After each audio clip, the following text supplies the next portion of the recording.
Restaurants bearing Heat star Dwyane Wade's name. Some people who were hired to outfit the eateries are crying foul.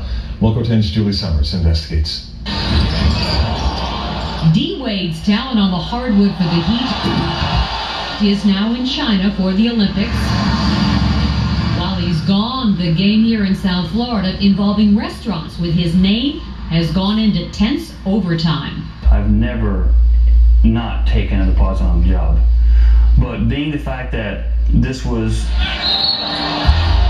Dwyane Wade, which is a well-known Heat athlete, they gave us a whole song and dance about how honest they were and how they were going to give us, opportunity to do all these different restaurants. Johnson was hired to outfit D. Wade's North Miami restaurant with state-of-the-art audio-visual equipment, plasma TVs, and a sizzling sound system.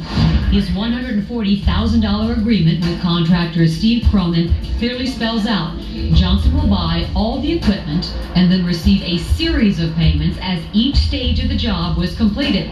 But every time a payment was due, Johnson says he was told the money is on its way.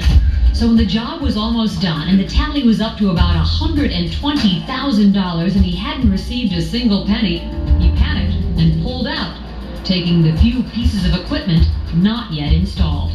We left on May 30th and we picked up a couple of projectors. That's the only thing we had in boxes.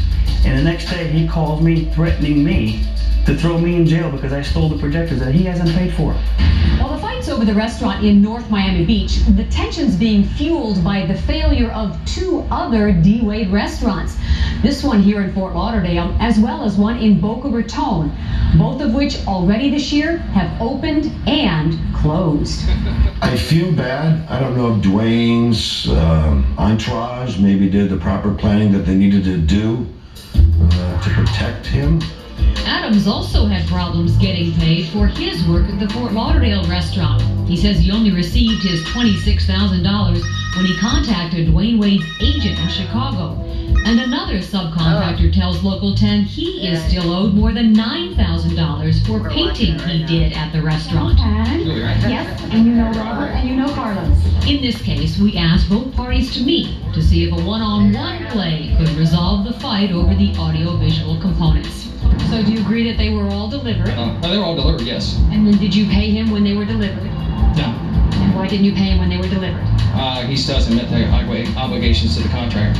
Cronin points to a contract clause requiring paperwork proving the equipment is paid in full. Johnson says he supplied that and reminds Cronin he is not asking for payment in full. He only wants to be paid for what he's done. If you didn't want to finish it, for whatever reason, that's your choice. The fact remains, Steve, you've got equipment in there that doesn't belong to you. In the end, it appears that only a legal referee can decide this one. The contract calls for mediation if necessary, and that's all Cronin will consider. Do my work. What other paperwork do you need from them besides proof that the equipment is paid for? Mediation. Thanks a lot. For Local 10 News, this is Julie Summers. Now, Local 10 spoke with Dwyane Wade's agent, who then referred us to Wade's attorney, who says Wade is not an investor in the restaurants and that he only allowed his name to be used and that he has no operational control in how the restaurants are managed. And he says when Wade returns from the Olympics, he may revoke their right to use his name. Well, federal investigators are no longer looking into actor Heath Ledger's death.